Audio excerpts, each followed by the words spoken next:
Estou aguardando a doutora Bruna Leal, conforme combinamos. Vamos conversar um pouco sobre a cardio-oncologia, um ramo de grande interesse da medicina, dada a prevalência elevada das doenças cardiovasculares e também do câncer, né? Então essas doenças, elas impactam fortemente na nossa população, sobretudo em função da transição. Eu já estou com a doutora Bruna aqui conectada, logo mais ela vai entrar e vocês vão conhecer melhor essa brilhante cardiologista, uma jovem médica muito talentosa, muito qualificada, que já, ainda jovem, né, Bruna? Boa tarde, Bruna, obrigado.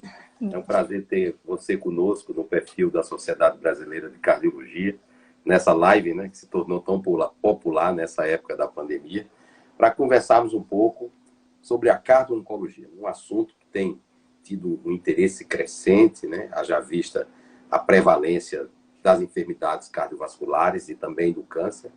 E você, uma jovem médica, já formada, especialista em cardiologia e com doutorado pela Universidade Federal de São Paulo, Unifesp, e atuando fortemente na pesquisa, na assistência, acredito que também no ensino.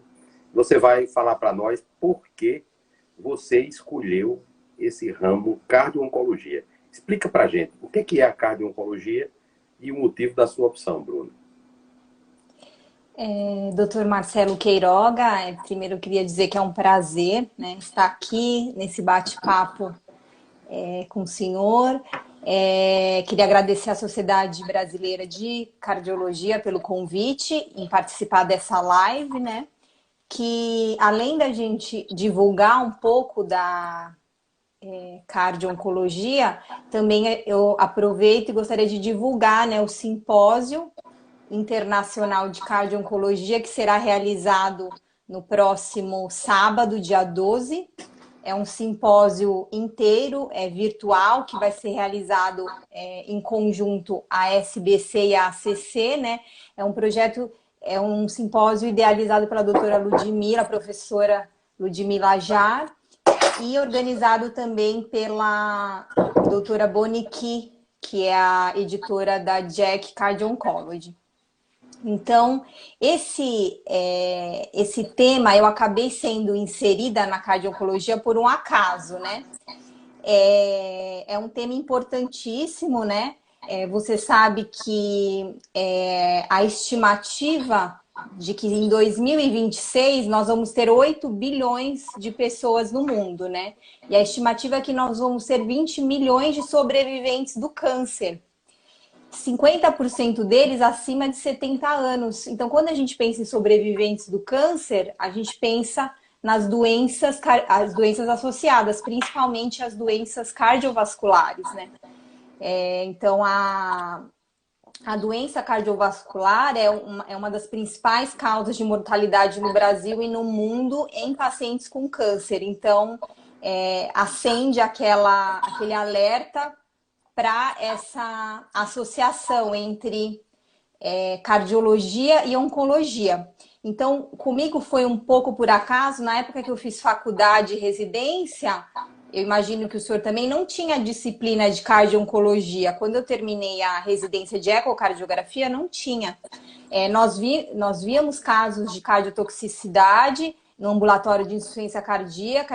Na residência de ecocardiografia, nós víamos imagens de metástases de câncer no coração, no miocárdio, mas não era uma subespecialidade da cardiologia. Então, quando eu terminei a residência, o chefe do ecocardiograma na época, na Universidade Federal de São Paulo, era o Dr. Orlando Campos Filho. E ele me convidou, na verdade, para dar em andamento um projeto que já tinha sido encerrado, que era de um outro pós-graduando, que por motivos pessoais teve que abandonar, que era a avaliação de cardiotoxicidade pelo strain, né, que é um parâmetro do ecocardiograma, que a gente pode conversar mais um pouco para quem não está habituado, em pacientes com câncer de mama. Eu achei o tema muito interessante e aceitei a proposta do Dr. Orlando. Na mesma época, o doutor José Lázaro de Andrade me convidou para entrar como médica do setor de ecocardiografia do Instituto do Câncer do Estado de São Paulo, que, para quem não conhece, é o hospital oncológico do complexo HC da USP. Eu aceitei, então eu já estava começando a minha relação, né, com a cardio-oncologia, e desde lá, doutor Marcelo, só me aprofundo mais e me interesso mais pelo tema, que é muito importante. Como eu falei aqui, Bruna, aqui no nosso perfil, não só médicos nos acompanham, né, mas pessoas Sim. da nossa sociedade civil têm interesse na cardiologia. E você falou aí em cardiotoxicidade. Explica para essas pessoas que nos acompanham, que não são médicos. Eu acredito que até alguns médicos não conheçam essas especificidades dos tratamentos oncológicos. O que é isso? Cardiotoxicidade e quais são as implicações desse efeito, desse tratamento? Claro. Nós sabemos que os pacientes oncológicos, né, eles recebem diversos tipos de tratamento com quimioterapia, né? E esses quimioterápicos, eles têm efeitos adversos, né, em diversas partes do corpo e têm efeitos adversos no coração. Então, é a toxicidade cardíaca, né? Por isso o tema cardiotoxicidade. Então, o principal quimioterápico que todos os cardiologistas sabem que são tóxicos ao coração, cardiotóxicos, são as antraciclinas, né, que elas usadas em tratamentos principalmente de câncer de mama e nas neoplasias hematológicas, no câncer hematológico também, de sangue. E um dos principais efeitos dessa doença é a insuficiência cardíaca, né? E a principal implicação disso, o principal medo do cardiologista e do oncologista é que o paciente, com esse tratamento, ele sobreviva do câncer, mas ele pode evoluir com a morte, com a doença cardíaca. E muitas vezes essa alteração, principalmente no tratamento com as antraciclinas, ela pode ser irreversível. Então você tem um dano na célula do coração, né, a apoptose, a morte da célula do miocárdio, do coração, e que é irreversível.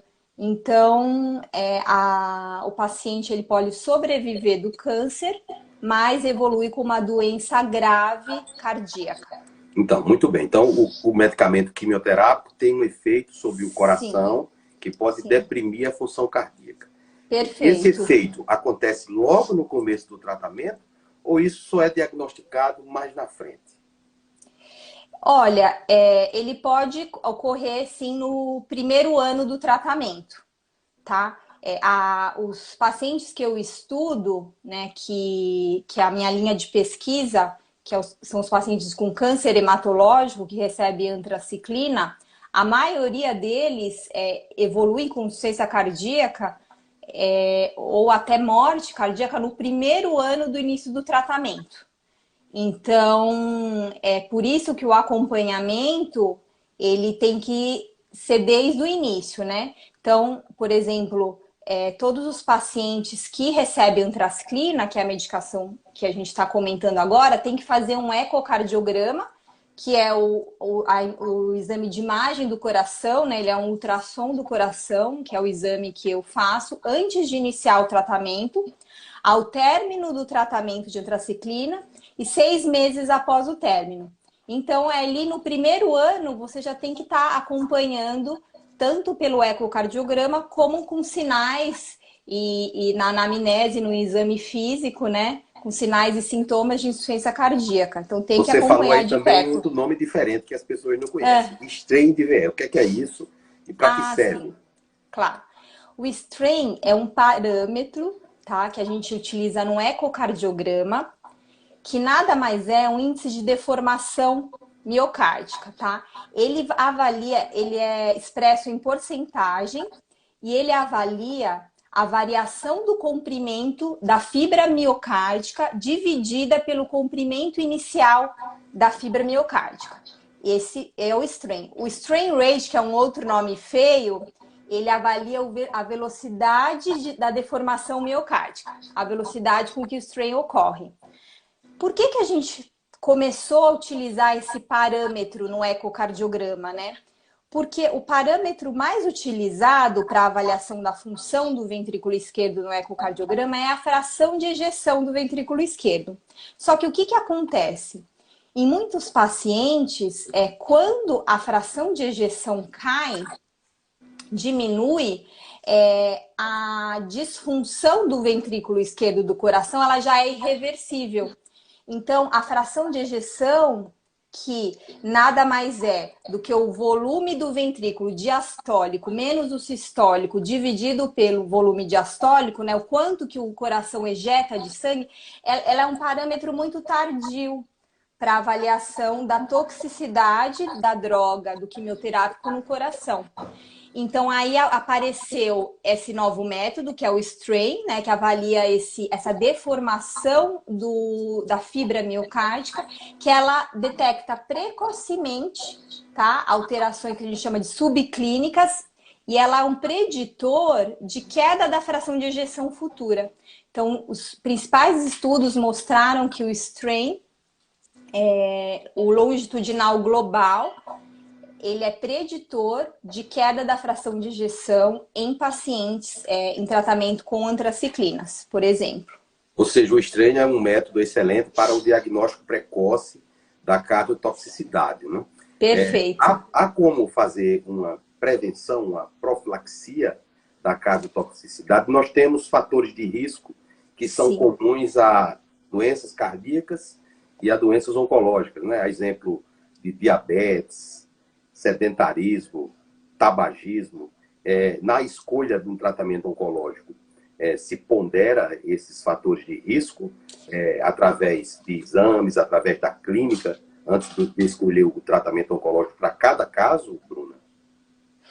Sim, esse ponto que o senhor tocou, doutor Marcelo, é essencial. Devemos sim, o ideal é se o paciente puder acompanhar com um cardiologista, tá, para controle dos fatores de risco, tá? Quais são os fatores de risco principais? Hipertensão arterial, né? Então, o tratamento da hipertensão arterial durante o tratamento oncológico, diabetes, dislipidemia é um fator de risco. Idade também, se o paciente é maior do que 60 anos ou muito jovem, menor do que 18 anos. E o tabagismo, o ideal é cessar o tabagismo. Então, tanto o controle da hipertensão, o controle do diabetes, da dislipidemia e cessar o tabagismo são fatores essenciais. Então, se o paciente puder acompanhar com um cardiologista, é ótimo. Vou tornar aqui Muito a discussão importante. um pouco mais amena, né, mais leve, Tá. voltando para o tema inicial, por que você escolheu a cardio-oncologia, e voltando Tá. um pouquinho antes ainda, né? No começo do século XX, na segunda década do século XX, os médicos, somente 20% eram mulheres, né? Hoje nós temos mais ou menos a metade. Um pouquinho mais de mulheres do que homens, né? Mas é mais ou menos 50-50. Na cardiologia, não é assim. Na cardiologia, são 29% de médicos do sexo feminino, né? E os outros 71% de médicos do sexo masculino, né? E há uma tendência em se ter uma especialidade com um perfil muito masculino. Você percebe isso? Por que você decidiu pela cardiologia? Não é? Eu, como presidente da Sociedade de Cardiologia, eu acho que o crescimento maior da cardiologia deva ser por atrair as médicas. Porque nós temos 50% de médicas e só temos 30% de cardiologistas. Precisa ter mais jovens como você para cuidar dessa sociedade aqui, que certamente as mulheres sabem cuidar melhor do que os homens. Como é que você fez isso? Eu também tenho essa impressão, né, que a medicina ela era predominantemente masculina, mas eu acredito que esse perfil já esteja mudando. Na minha faculdade, quando eu terminei a minha turma, 60% eram mulheres. Então, o perfil acho que já começou a mudar e aos poucos isso vai aparecer também na área dos profissionais, não só na faculdade. Então já estão ingressando mais mulheres fazendo faculdade de medicina do que homens. Então esse perfil já está mudando. Talvez porque o perfil da mulher também é muito do cuidado, né? Então, na área da saúde, eu acho que essa característica feminina, ela ajuda muito. Na cardiologia, eu acabei entrando porque eu gostava muito de clínica médica, né? Então, a minha área nunca foi para cirurgia, nunca tive esse perfil desde o início da faculdade. Mas acabou que eu tive muita influência da minha mãe, que é cardiologista. Eu Ah, acho que eu tive ótimo. muita influência em casa. Uma boa influência. Uma boa É, influência. Aí você é, fez a sua residência, você fez o seu doutorado na Unifesp e você esteve no isso, exterior estudando. Como é que é, isso. Bruna, essa experiência de estudar fora e o que você estudou lá? Ah, olha, foi Foi a Isabela que pediu para excelente. fazer essa pergunta para você. Ah, tá. Também é uma jovem muito brilhante como você. A Isabela Bispo, minha colega lá do ICESP, e amiga. A gente faz pesquisa junto, nessa área de cardio-oncologia, então gosto muito da Isabela. Obrigada aí pela sugestão do comentário. Depois que eu comecei na Unifesp a minha pesquisa, eu tive interesse de fazer um doutorado sanduíche, né? E para fora do Brasil, desenvolver meu doutorado e defender no Brasil. Então, na época, o meu marido também tinha esse interesse. A gente escolheu Boston, a cidade de Boston, e procuramos os hospitais associados da Harvard Medical School. Então, pelo contato da doutora Ana Clara Tucci, que me fez o contato com a doutora Marielle Sherry Crosby, que é do hospital Mass General Hospital, e ela é especialista nessa área de cardio-oncologia. E eu entrei em contato com ela via a doutora Ana Clara e ela me aceitou. Eu apliquei o doutorado de sanduíche, deu certo, eu fui. Eu vi que a doutora Ludmila já entrou, a doutora Ludmila me apoiou muito, eu estava no ICESP na época, essa minha ida, né, me deu uma licença, tanto que eu fui para fora e voltei a trabalhar no ICESP. O doutor Andrade, também do CIRI, me apoiou muito para ir fazer a minha pesquisa. E acabou que eu nem utilizei os meus dados do Brasil. Eu peguei todos os dados de lá mesmo e analisei, fiz toda a análise dos meus dados lá. A experiência foi 1 ano e meio, foi uma experiência profissional muito importante para minha carreira, acho que foi um divisor de águas, como eu fui, como eu voltei, né? As pessoas que eu tive contato, a experiência que eu adquiri. E também eu foquei na pesquisa num grupo de pacientes que são os grupos de pacientes com leucemia. E por que eu me interessei por esse grupo de leucemia? Porque uma pesquisadora que tinha recém publicado dados lá do Mass General, uma coorte de 2.200 pacientes tratados com antraciclina, e nesse projeto ela encontrou 12% de insuficiência cardíaca e morte cardíaca nessa população de pacientes com leucemia. Enquanto o geral, com outros tipos de câncer, por exemplo, câncer de mama era 0,8% e o geral dessa corte era 2,8%.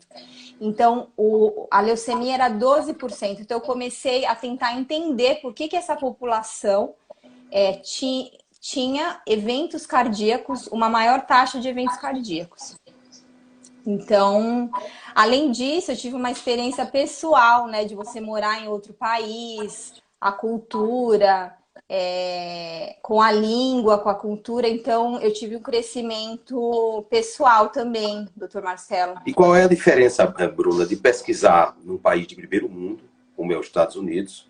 Você estava em uma universidade que é uma das melhores universidades do mundo, onde a pesquisa é fortemente fomentada pela iniciativa privada, são universidades privadas, e aqui no Brasil, né? Você disse que estava fazendo um doutorado de sanduíche. Você tinha uma bolsa da CAPES, como é que era isso? E Sim, é muito diferente, porque muitas pessoas vão para o exterior pesquisar, e muitos jovens como você, e querem ficar lá, não querem voltar para o Brasil. Como é que é você verdade. enxerga isso? Bom, primeiro respondendo a sua pergunta, sim, eu tive a ajuda da CAPES, que foi essencial, porque o hospital não o hospital de lá me ajudou com o recurso, né? O hospital particular, como o senhor falou, nos Estados Unidos, ele é todo voltado para pesquisa. Então, eles investem muito dinheiro em pesquisa. Eu acho que essa é a principal diferença do Brasil e do exterior. Então, mesmo no hospital particular, a pesquisa é em primeiro lugar. Eles investem também em ensino, tá? Dentro do hospital privado e na assistência. Mas as três coisas andam junto. Aqui no Brasil, eu vejo que o investimento principal é na assistência. E, em alguns momentos, na pesquisa, né, e no ensino. Então, é muito diferente, né? Então, por exemplo, a aprovação de um projeto de pesquisa, eu em 1 ano e meio consegui que o meu projeto fosse aprovado, que fosse coletados os dados, analisado e estava pronto. No Brasil, talvez eu demoraria 1 ano só para aprovar o projeto num comitê de ética de um hospital.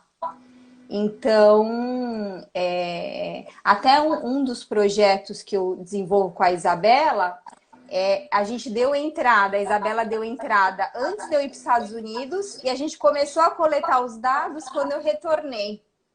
Então, é muito atrasado, Ou seja, realmente. preciso melhorar a regulação, né, do sistema de Sim, pesquisa. O sistema sim, CEP-CONEP às vezes entrava as sim, pesquisas com burocracias, e também tem a questão do financiamento, que as pessoas querem que o Estado brasileiro financie tudo, né? E nós sabemos que nos Estados Unidos apenas uma parte menor das pesquisas é financiada pelo NIH, enquanto as outras pesquisas elas são financiadas fortemente pela indústria, são parcerias entre a indústria e as universidades, né? Parcerias naturalmente balizadas por questões éticas próprias das pesquisas em seres humanos, de tal maneira que isso é um pensamento meu, né? Nós precisamos evoluir no Brasil, né? Para suscitar o interesse de jovens pesquisadores como você, para que vocês pesquisem aqui no Brasil, publiquem, preferencialmente nos arquivos brasileiros de cardiologia, né? Que eu quero puxar aqui sim, a claro. brasa para o meu assado, mas aí precisa aumentar o quadro da revista, que também é outro trabalho muito grande que nós temos, né? Hoje, com essa pandemia da Covid, vários artigos publicados, né? Inclusive aqui do Brasil, no New England, no Lancet, JAMA, né? E para vocês que são pesquisadoras e pesquisadores, né? Ter um artigo publicado em uma dessas revistas é quase que ganhar uma medalha numa Olimpíada, né? Já que nós não tivemos uma Olimpíada esse ano, ganha medalha quem publica um artigo de qualidade numa dessas grandes revistas, né? Como é que você vê esse contexto, Bruna, das publicações? Eu acho que, sim, publicar numa revista dessa de impacto é um grande mérito, né?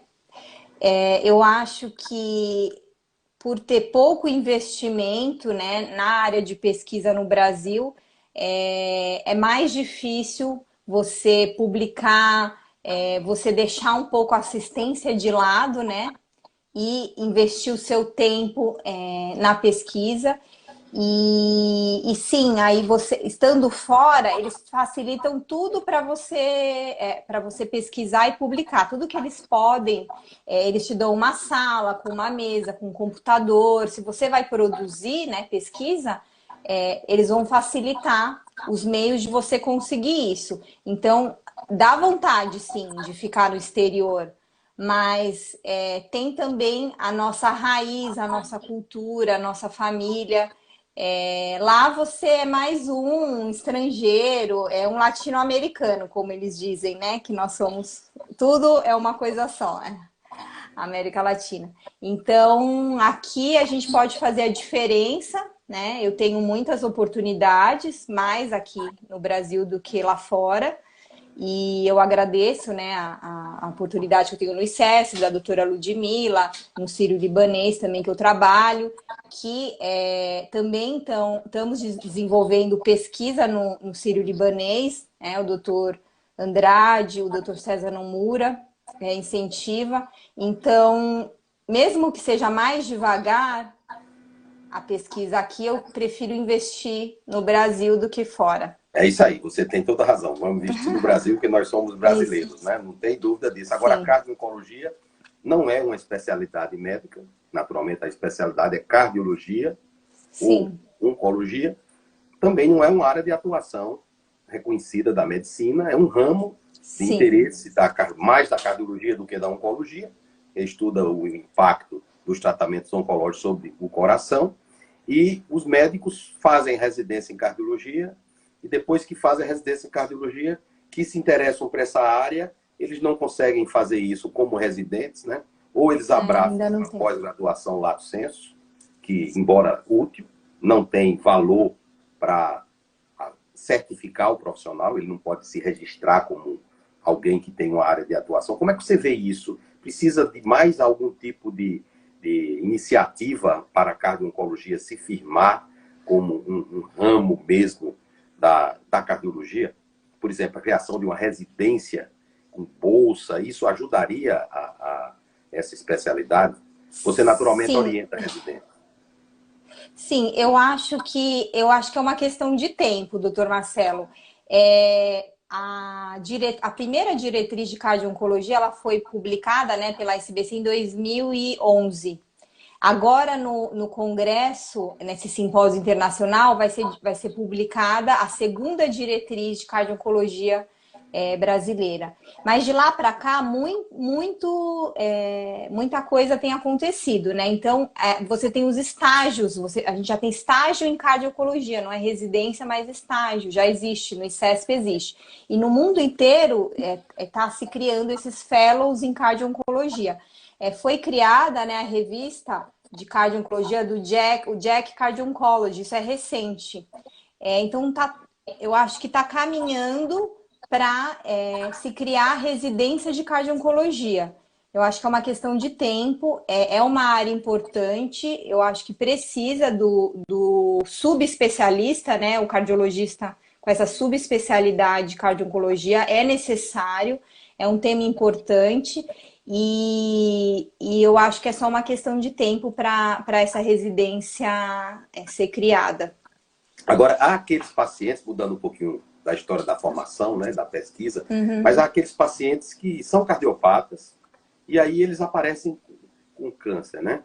E nós sabemos que os pacientes com câncer, eles têm mais riscos de ter fenômenos tromboembólicos, que eles têm mais riscos de hemorragia, né? Às vezes tem indicação cirúrgica. Isso também é uma área de interesse da cardio-oncologia, né? Não só propriamente a questão da cardiotoxicidade, às vezes é um paciente que tem um tumor de próstata e ele tem, sei lá, uma estenose aórtica grave, que antigamente só abria no peito, né? Hoje a gente tem, aí eu puxo a brasa do meu Otávio, que eu sou cardiologista intervencionista, né? Ele tem a necessidade de fazer uma substituição percutânea da válvula. Como é que esse cenário Bruno? Sim, o senhor tem razão. A gente se depara com vários pacientes com doença já cardiovascular prévia que tem o diagnóstico de câncer e vai iniciar o tratamento. Então, uma situação é o paciente com doença arterial coronariana que precisa realizar uma cirurgia de emergência oncológica, que não tem como ele ser estratificado, ir para um cateterismo, colocar um stent. Então, muitas vezes, ele vai para a cirurgia oncológica e evolui com um infarto agudo do miocárdio. Então, é importante o cardiologista estar acompanhando, né, esse paciente com alto risco cardiovascular antes de iniciar o tratamento oncológico. esse caso de estenose aórtica, nós tivemos, a gente até publicou um relato de caso, era um paciente oncológico que na avaliação pré-operatória foi identificado uma estenose aórtica importante, ele foi para um paciente do ICESP, ele foi para um procedimento, uma TAV, né, uma endoprótese aórtica, e tratou, em 3 dias teve alta, uma evolução muito boa. Então, acho que sim, esses procedimentos endopróteses valvares, né, na sala de hemodinâmica, eu acho que para esse tipo de paciente é essencial, né, um tratamento rápido e que não há tratamento posterior oncológico. Ô, Bruna, você falou das diretrizes, né?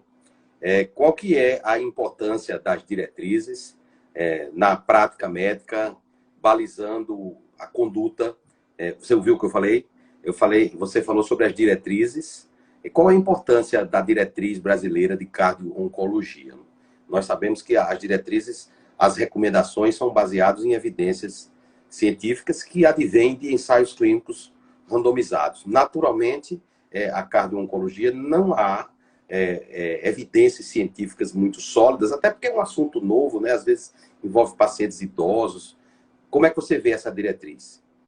Então, o que eu acho que de 9 anos para cá, né, voltando a falar a segunda diretriz de cardio-oncologia, que vai ser divulgada agora no primeiro simpósio internacional de cardio-oncologia no próximo sábado. Então, de 9 anos, muita pesquisa, muito artigo foi publicado, então existe essa necessidade de se publicar mais atualizado.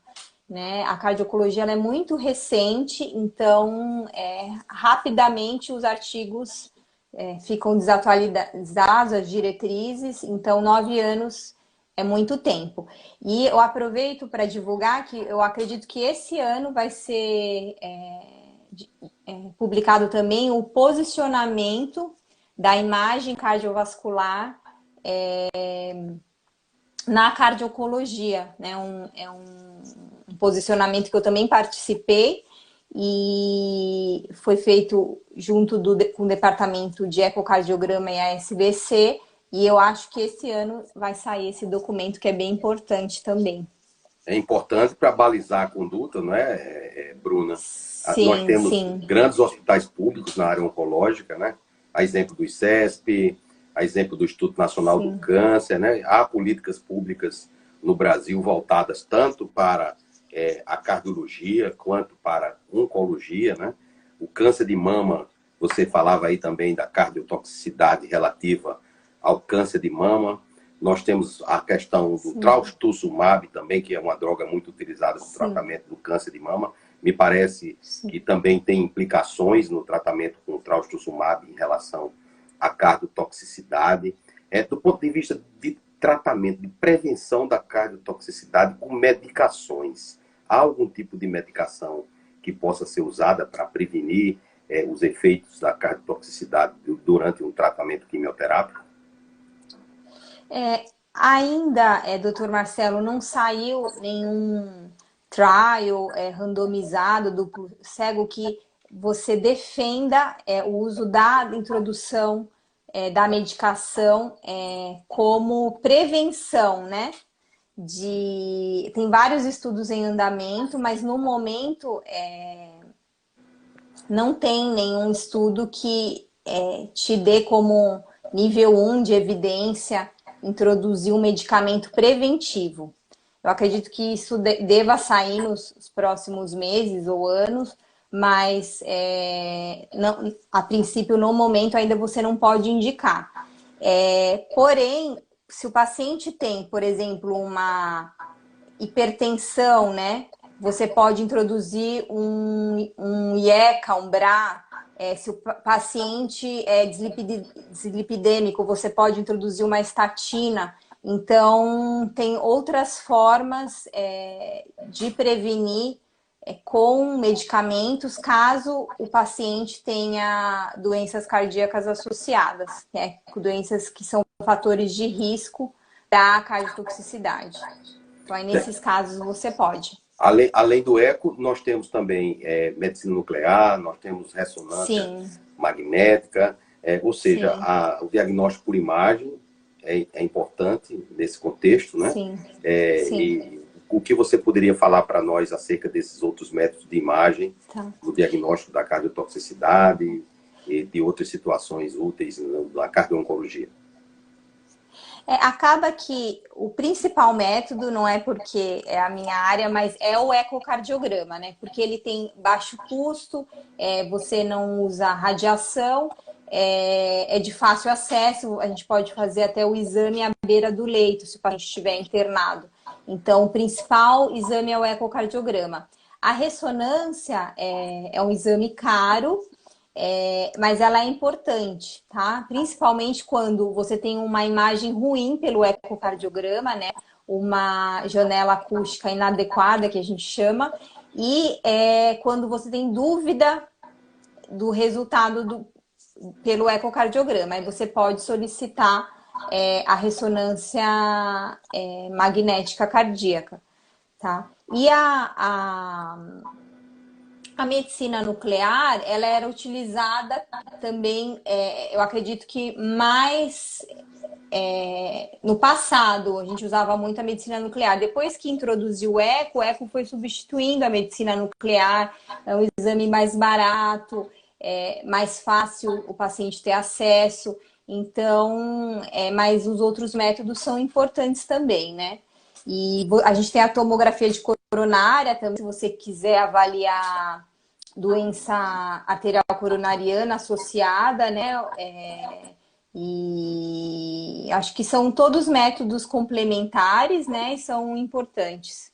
O Walter está perguntando aqui sobre o EcoStrain, Ah, a sim. Bruna já falou, ela pode resumidamente falar a importância Sim. do strain para que o Walter que entrou agora possa saber a sua opinião. Então, bom, o strain, como eu expliquei, é um índice de deformação miocárdica, né? Ele avalia a variação do comprimento da fibra miocárdica dividido pelo comprimento inicial, e ele é expresso em porcentagem. E qual que é a vantagem do strain em comparação a outros métodos, parâmetros utilizados no ecocardiograma? A fração de ejeção, que é o parâmetro mais utilizado no ecocardiograma para avaliação da função do ventrículo esquerdo, quando você tem alteração da fração de ejeção, muitas vezes é tardio. O paciente já evolui com um dano miocárdico causado pelo quimioterápico, que é irreversível. Então, você tem a queda da fração de ejeção e já tem fibrose, apoptose do miocárdio, e é um dano irreversível. Então, o strain veio para uma detecção mais precoce, né? Antes do paciente evoluir com sintomas de insuficiência cardíaca, com queda da fração de ejeção, você já detecta pelo strain. Ele é mais sensível. E o parâmetro que a gente mais usa, que é preditor de queda da fração de ejeção, é o strain longitudinal global. Lembrar que você tem o strain radial, né, que é a variação da fibra de fora para o centro da cavidade. Você tem o circunferencial, que é o perímetro do ventrículo esquerdo, e você tem o longitudinal, que é o que a gente mais usa, que é a mudança do comprimento da fibra da base para o ápice.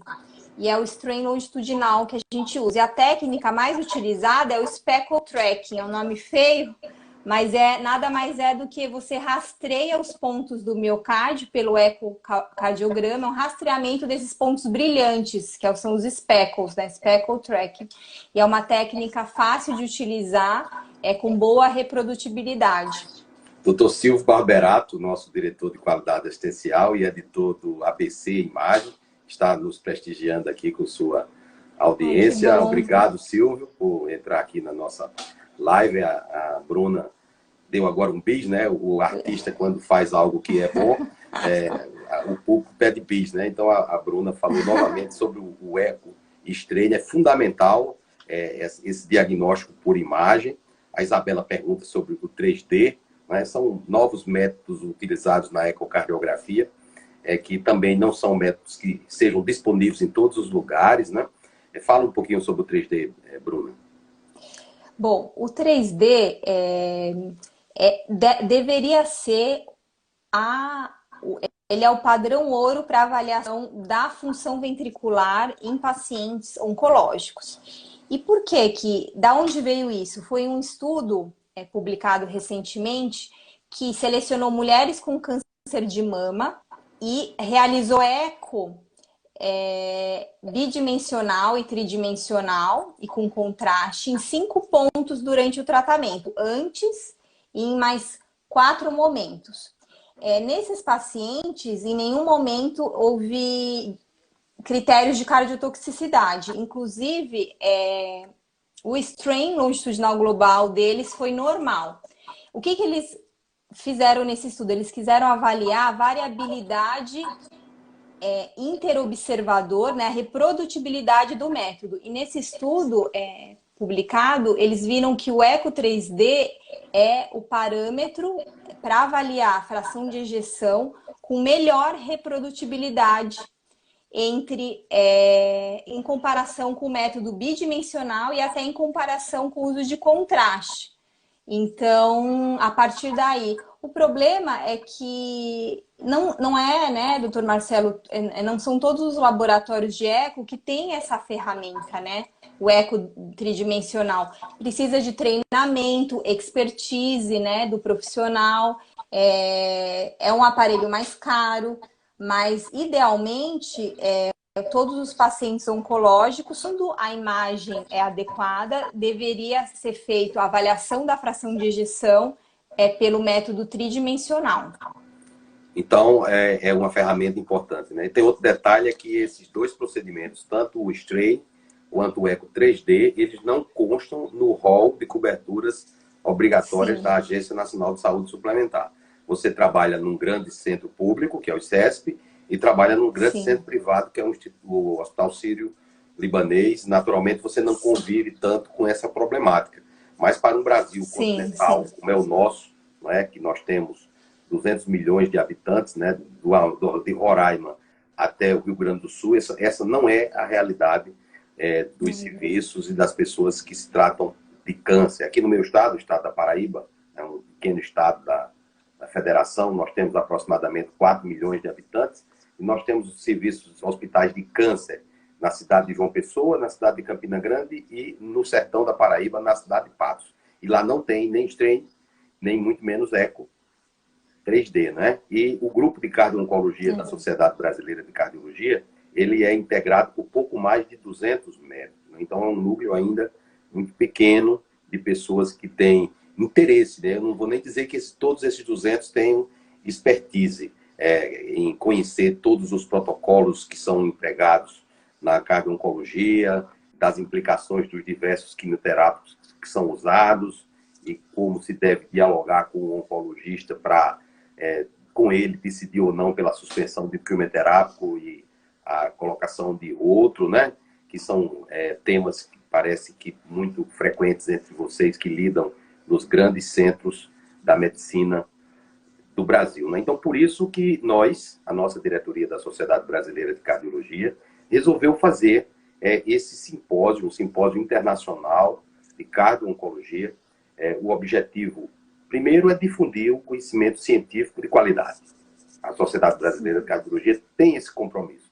E quando faz com isenção. Não é? Porque o conflito de interesse de uma sociedade científica septuagenária como a SBC é somente com a medicina de boa qualidade. Né? Segundo, é propiciar o intercâmbio com o American College of Cardiology, que é uma das mais prestigiosas sociedades científicas da cardiologia mundial. Você aqui já atestou para a gente a grande qualidade da medicina, da pesquisa nos Estados Unidos. Então é importante nós termos esse tipo de ação junto com a American College of Cardiology para incentivar também o interesse dos médicos brasileiros em cada dia se qualificarem mais, né? Trazer essa especialidade, essa nova especialidade, esse novo ramo do conhecimento para que todos possam perceber a importância que nós temos, sobretudo com a abrangência e relevância epidemiológica do tema, né? Câncer 600, eu estava conversando com a Isabela hoje e ela disse, doutor, são 629 mil casos novos de câncer, segundo o Instituto Nacional do Câncer, né? São 14 milhões de brasileiros com doenças cardiovasculares. É por isso que nós resolvemos fazer esse simpósio. Qual a sua expectativa, Bruna, para esse simpósio? Na sua opinião, qual a importância? Olá, pessoal. Eu acho que houve um problema técnico aqui. Vou tentar novamente o contato com a Bruna.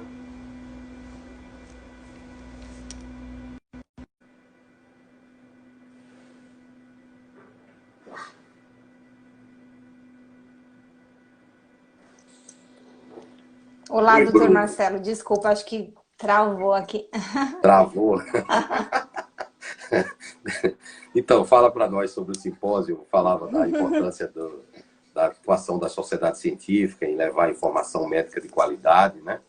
E esse simpósio de cardio-oncologia é um projeto que nós tínhamos desde o início da nossa gestão, né? Um grande interesse nesse ramo da medicina, até porque tem oncologia, tem cardiologia, tem os outros profissionais, os profissionais de saúde que também atuam, né? Enfermeiros, fisioterapeutas, etc. Então, juntar todos para discutir essas questões. E qual é a sua opinião sobre esse tipo de atividade científica e qual é a sua participação específica no simpósio? Bom, eu vou. É um prazer, né? O convite da SBC para participar desse simpósio. Eu vou dar uma aula no sábado, amanhã, junto com mais ilustres, né? Do mundo, especialistas no tema da cardio-oncologia. Eu vou falar um pouco da minha linha de pesquisa, né? Que é avaliação de cardiotoxicidade em pacientes com leucemia.